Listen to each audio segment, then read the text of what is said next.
안녕하세요. 축구 보는 기자입니다. 오늘은 맨유와 토트넘 간의 경기에서 토트넘이 어떻게 승리를 쟁취했는가에 대한 분석 영상을 준비했습니다. 이번 영상에서는 양 팀이 동등한 숫자를 갖고 싸웠던 전반 30분까지의 전술을 주된 내용으로 삼고 있으며 영상에서 소개해드리는 터치맵 등의 자료도 모두 30분까지의 자료임을 밝힙니다. 먼저 홈팀 맨유입니다. 맨유는 이번에도 이전 경기들과 마찬가지로 4-2-3-1 포메이션을 들고 나왔습니다. 기존과 딱 한 가지 다른 점이 있다면 우측 센터백으로 린델레프 대신 에릭 바이가 나왔다는 것이었습니다. 저는 지난 브라이튼과 맨유와의 경기에 대한 리뷰에서 맨유의 우측 후방을 맡고 있는 완비사카, 린델레프, 포그바 셋의 수비력에 문제가 있으며 이곳이 맨유의 약점이라고 지적한 바 있는데 이번에 나온 바이가 그 문제를 어느 정도로 해결해줄 수 있을지가 하나의 관전 포인트였습니다. 다음으로 원정팀 토트넘입니다. 토트넘도 마찬가지로 4-2-3-1 포메이션을 들고 나왔는데 손흥민 선수의 출장이 불투명했지만 선발 명단에 이름을 올렸습니다. 맨유의 약점으로 꼽았던 우측을 공략할 수 있는 핵심적인 위치에 있는 만큼 손흥민의 선발이 가진 의미는 매우 컸고 레길론과 손흥민의 조합이 어느 정도로 맨유를 위협할 수 있는가와 맨유가 주된 공격 루트로 삼는 좌측을 시소코, 오리에, 산체스가 얼마만큼 막아줄 수 있느냐가 관건이었습니다. 경기는 시작 30초 만에 토트넘의 산체스가 마샬에게 PK를 내주면서 빠르게 불이 붙었습니다. 맨유에겐 이보다 더 좋은 시작은 있을 수 없겠죠. 하지만 이 불을 더 잘 활용했던 것은 토트넘이었습니다.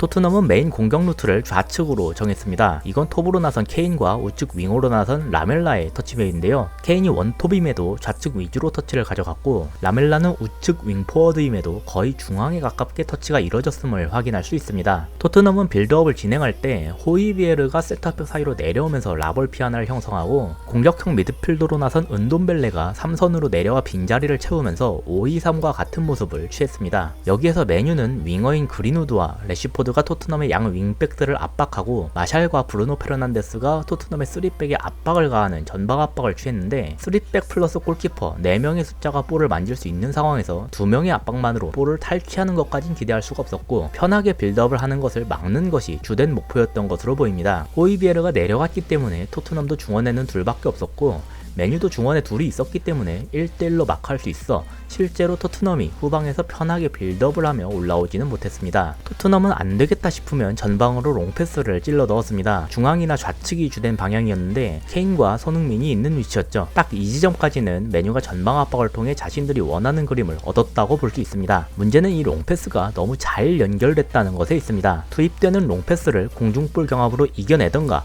아니면 상대방이 볼을 터치할 때를 노려 볼을 빼앗던가가 이루어져야 하는데 맨유는 이 과정이 잘 이뤄지지 않았습니다. 케인에게도 그랬지만 손흥민에게 투입될 때에도 수비가 제대로 이뤄지지 못했다는 점에서 치명적이었습니다. 맨유의 두 번째 실점 장면에서도 완비사카가 손흥민과의 공중볼 경합에서 패배하면서 손흥민이 케인에게 머리로 볼을 연결, 케인이 프리킥을 얻어내며 시작됐죠. 사실 이렇게 되면 전방 압박이 오히려 독이 됩니다. 전방 압박을 위해 최종 수비 라인도 상당히 올라가 있는 상태인지라 롱패스가 연결되어 버리면 배후 공간이 넓게 발생되기 때문입니다. 토트넘은 롱패스를 아주 효과적으로 활용했고 세컨드볼 싸움에서 높은 집중력을 통해 많은 승리를 가져가며 후방 빌드업에 의존하지 않고도 좋은 공격 기회들을 많이 창출해냈습니다. 저는 토트넘과 에버튼 간의 경기를 다룬 영상에서 손흥민이 전술적으로 지원을 받지 못하고 있다고 말씀드린 바 있습니다. 그날의 경기에서 다뤘던 토트넘의 문제점들 중 하나가 토트넘이 파이널 서드 지역에서 공격을 전개할 때 공격형 미드필더인 델레 알리가 박스 내부로 들어가면서 손흥민이 가장 측면으로 빠지게 되기 때문에 박스 내부로 침입하기 위해서는 반드시 콜먼과의 1대1 대결을 개인 능력으로 뚫어내야만 한다는 것이었는데요. 토트넘이 좌측 위주로 공격을 전개하기로 결정했음에도 손흥민에게 풀백의 지원을 붙여주지 않았다는 점에서 전술적 미스였다라고 평했습니다. 따라서 이럴 바엔 차라리 당시 도어티의 지원을 받을 수 있던 모우라에게 공격의 방점을 찍는 역할을 맡기는 것이 더 나았을 것이라고 했죠. 이번 경기에서도 기본적인 포메이션은 에버튼전과 다르지 않았습니다. 같은 4-2-3-1 포메이션이었는데요. 그럼 왜 이렇게 차이가 났는가? 간단하게는 데이비스와 레길론의 차이를 꼽을 수 있습니다. 레길론이 정말 적극적으로 오버래핑하면서 손흥민을 많이 도와줬죠.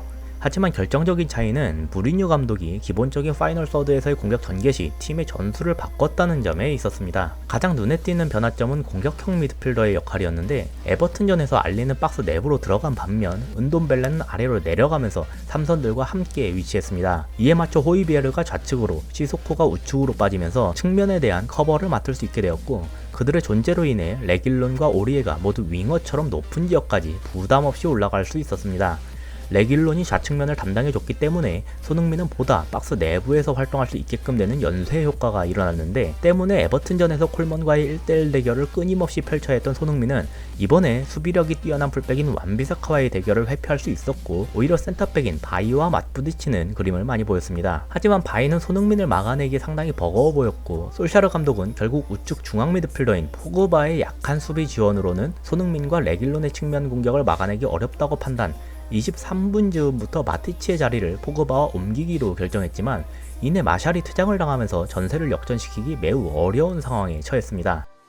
퇴장이 발생하기 전인 30분까지의 상황까지만 보더라도 무리뉴 감독이 변화된 전술을 통해 그들의 공격력을 향상시키는 것에 성공했다는 점, 토트넘의 선수들이 매우 집중력 있게 공중볼 경합, 세컨드볼 싸움 등에서 메뉴의 선수들보다 한 발 빠른 모습을 보였다는 점에서 승리할 만한 경기였다고 평할 수 있겠습니다. 특히 리그 1라운드 에버튼전에서 보였던 문제점을 단기간 안에 해결했다는 점에서 높은 평가를 받을 만합니다. 앞으로의 토트넘이 기대됩니다. 메뉴는 지난 영상에 이어 이번 영상에서도 수비 문제를 지적하지 않을 수가 없습니다. 수비수들 개개인의 퀄리티도 그렇지만 전술과 라인업부터 손댈 필요가 있어 보입니다. 메뉴가 이번 경기에서 보인 문제점들에 대해서는 다른 영상을 통해 한 번 더 자세하게 다룰 예정입니다. 이상으로 오늘의 영상 마치도록 하겠습니다. 시청해주셔서 감사합니다.